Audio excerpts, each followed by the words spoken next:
who qualifies for the non-lucrative visa? This is the most important, and I was about to forget. So no. But does it apply to older people with pensions? This is a very good question. Because I think this is something that they will need to think about already. Exactly. Also. And this is always something that I say in the free consultation. Based on your experience, what are the reasons why people get denied with their NLV application?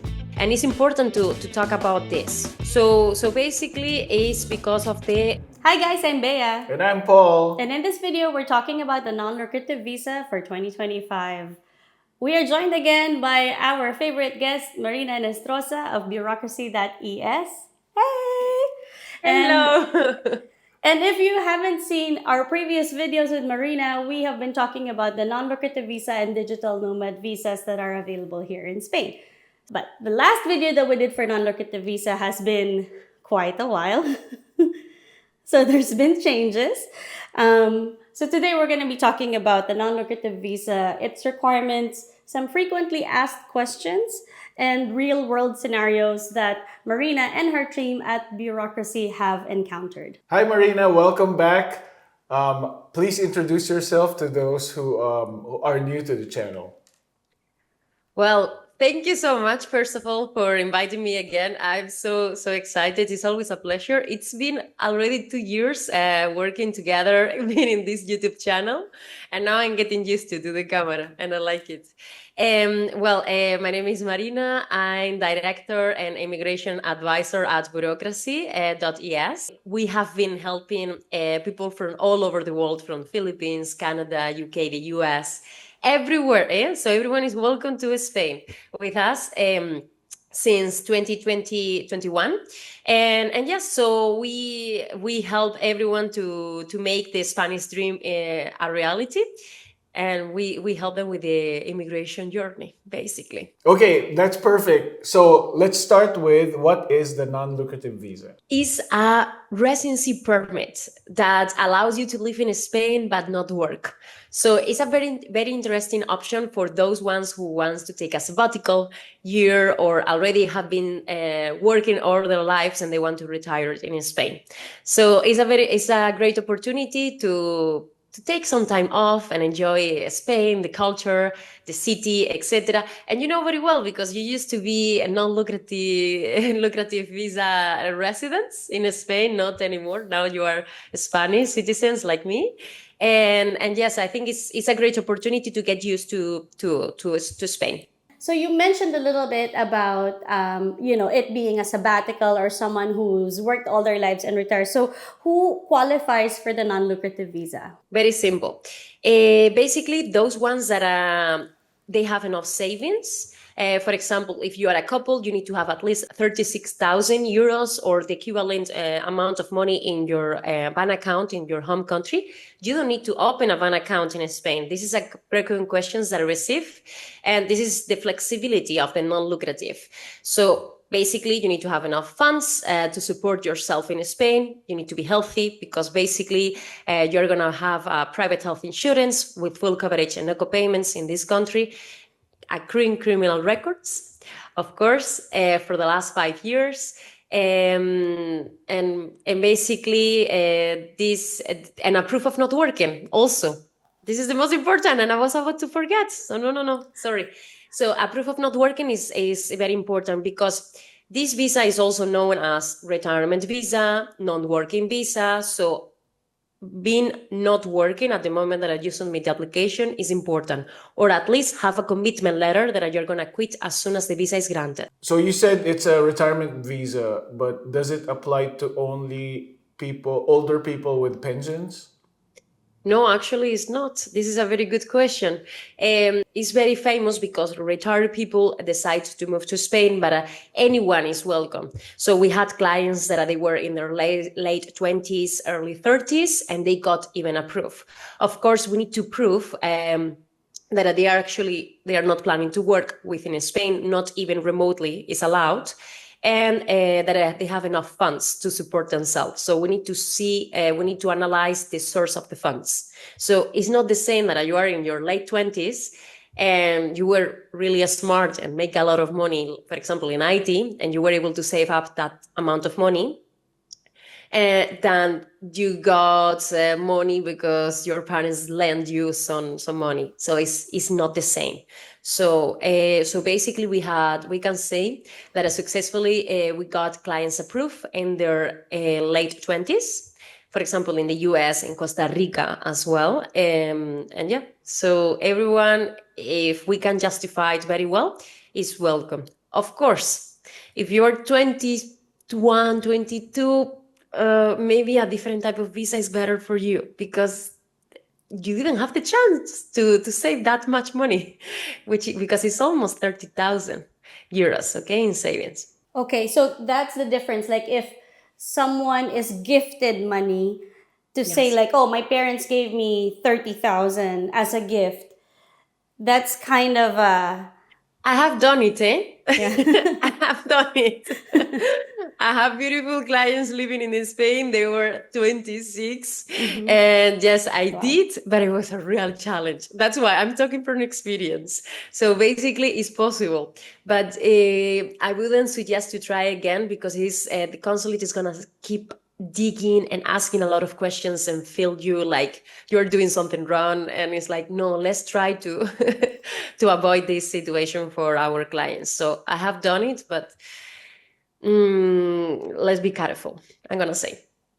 Okay, perfect. Yeah. So basically, a stronger proof of where the source of funds came Yes. from, like that it was earned by that person, is better. Yes, exactly. For the last 12 months, the authorities, they are going to check the last 12 months, also the last tax return.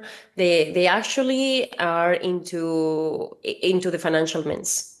So say for a family on a non-lucrative visa, what is the age limit for the dependents? Well, it's 23 years old, but of course, again, we need to prove why they are joining the application.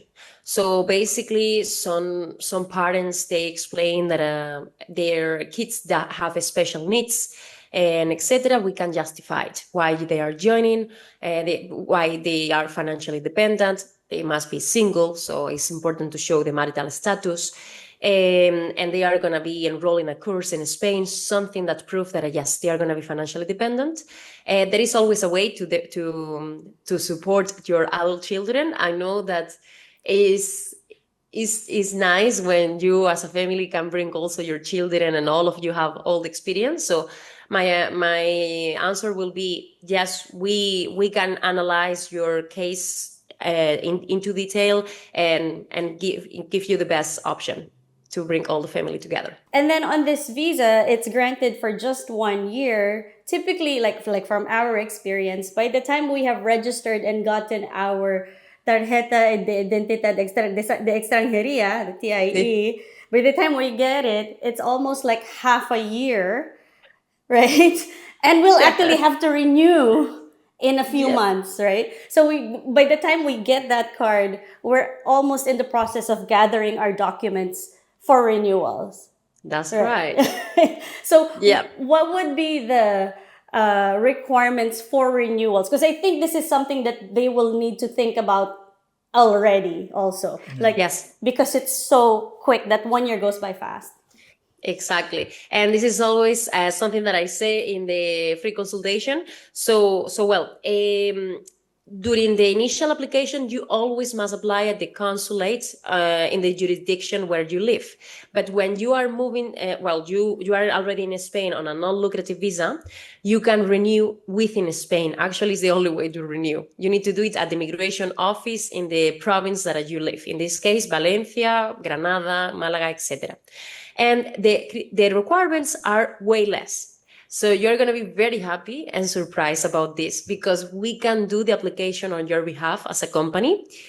And which documents we need to gather? Well, passport with all the pages, because the authorities, they want to see the entry and the exit stamp on your passport, the current residency card, the TIE, as well the updated padrón, which is something that we can get online on your behalf at the City Hall. As well, we need to have an updated insurance policy to verify that you are still covered, and enough funds for the next 2 years. So in this case, for the renewal, you need to have enough funds to cover the next 2 years, the year number 2 and number 3. Always. It's not possible that you can say, I only have funds for the year number 2 and that's it. No, no, no. According to the Spanish law, you need to have the next 2 years, okay? And sometimes you need to have those funds in a Spanish bank account, but most of the times, the authorities are pretty flexible and welcoming, and you can have the funds in your home country, in the bank account there. Sometimes you don't have any even savings, and just passive income to show that you get a good pension is good enough to renew. As well, if you're applying as a couple, well, the marriage certificate with apostille, and this is basically all the documents that we need to have. I just want to make a small note on this, Bea and Paul, because if you are coming with children, it's important to say that a homeschooling is not allowed. So you need to have a proof, a letter of enrollment, and also that the kids actually went to school last year and the current school year. Otherwise, the visa is not going to be renewed for the kids, and neither the parents.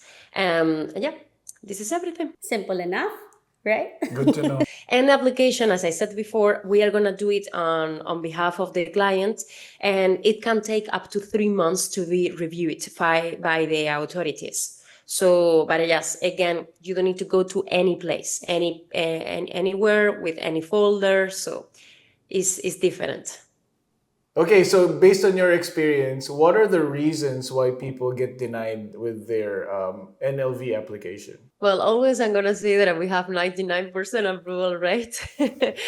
Of course, life is not perfect, and also we had faced some rejections just a little in a few countries, and it's important to talk about this. So basically, it's because of the criminal background check. The criminal report, I'm going to say this more generically. So in some cases, the consulate, according to the Spanish immigration law, the authorities can only review the last 5 years of your criminal report. Of course, if you're already 40 years old, the authorities, they are going to give you the criminal report for the last 3 decades. So since you were 18 years old. Okay. And you did something in the past when you were 20 years old. That's okay, because the authorities can only review the last 5 years. Okay. However, we have faced some rejections because the consulates just ignore the law, and we just get a rejection. So what we have done is appeal. We have a month to appeal at the consulate, and all my clients got approved after the appeal. Sometimes some clients, they were not completely honest with us, and they did something just before the consulate appointment, and the consulate figured out that something happened, and that application was rejected because of that, because they had a criminal records within the last 5 years. So yes, okay. So I think if you are telling us the truth at the beginning, we can work on this. Also, it's very helpful that if something happened in the past, you let us know, and if you have any documents that they can prove that the case was dismissed or was sealed, it's gonna be always helpful to provide during the initial application. Otherwise, we always can appeal, and this is part of our job, where it's included in the price. Other thing why the non-lucrative visa can be rejected. We don't have evidence where the money is coming from. So basically, the authorities are suspicious that that money came up like as a gift, and this is not okay. So we always need to prove the source of the funds. So if the money was coming from a business, we need to prove that you actually have a business, an incorporated business, and how much money you were making from this business account, and when you transfer the money. If the money is coming from an inheritance, we need to see the paperwork from the notary showing that the money is coming from there. So always have track of the money is the key. But yes, so this is what I can say. So we also faced a rejection because of this, because we were not able to prove the source of the funds. But later we appealed, and everyone got approved. And just the last one. I know I'm talking a lot about rejections. No, but I no, think this it's is an very important topic. interesting. So also, some countries, unfortunately, the Spanish consulate is not very friendly, and they always make new requirements, like impossible ones to meet. For example, in Middle East. So we have done applications in Qatar, in Saudi Arabia, etc., and the last one was in Qatar. And well, we know that everyone is a foreigner in those countries, and they are working there, and they get a residency permit because of their work. So if they are applying for a non-lucrative, they need to prove that they are not longer working, but their job permission is cancelled, therefore, and also their bank accounts. So yes, it's quite challenging. That's why it's better if you can apply from your home country. Because the last time in Qatar, yes, we faced a rejection because the authorities, they want to see that the person was not working, have the funds in the Qatari bank account, but as soon as you are not working, you don't have a residency permit and you don't have access anymore to the funds. Doesn't make sense. We know that, but this is how it works. And they make very, very deep interviews asking you everything about your life. And I think it's not pleasant to face this, because this is not Spain. Spain is more relaxed country. So if you can apply from your home country, tell us always the truth, and we're gonna face those challenges together. That's very interesting, because yeah, I mean that means that they're like in limbo, because if the moment that they stop working, they're basically not supposed to be there. Right? Like, Exactly.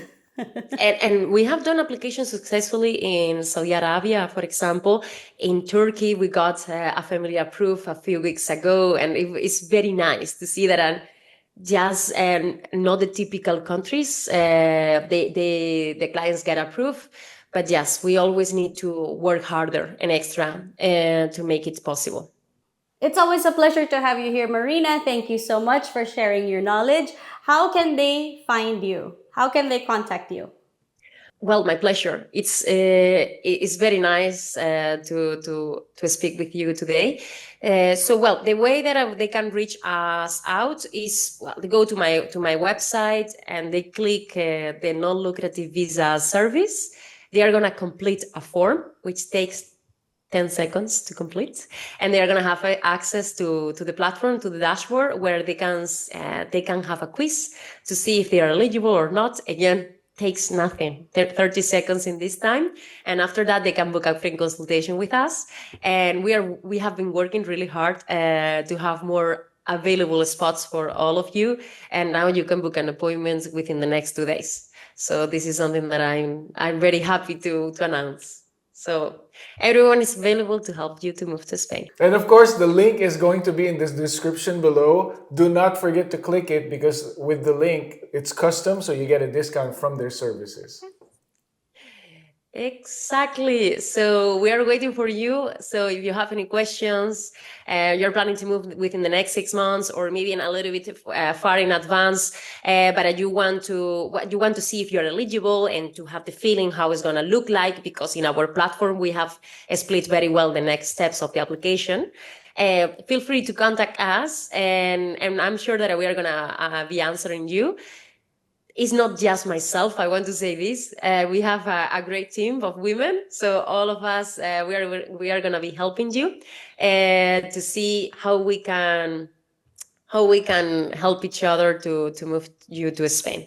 Thank you so much, Marina. Now it's time to enjoy the Spanish sun, and we'll see you again next time.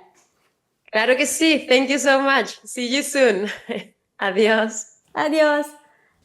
Thank you. Bye. If you like this video, please consider subscribing to our channel and clicking the notification bell. Shout out to our subscribers for always being awesome. Thanks to the people who support our channel by subscribing, commenting, giving us super thanks, and tipping us with our Buy Us a Coffee link. If you want to pick our brains and book a 60-minute consultation, we have a link for that, and we can give our honest opinions about topics that we haven't covered in our videos. Thanks to the people in our Facebook group for being awesome members, for generously helping each other.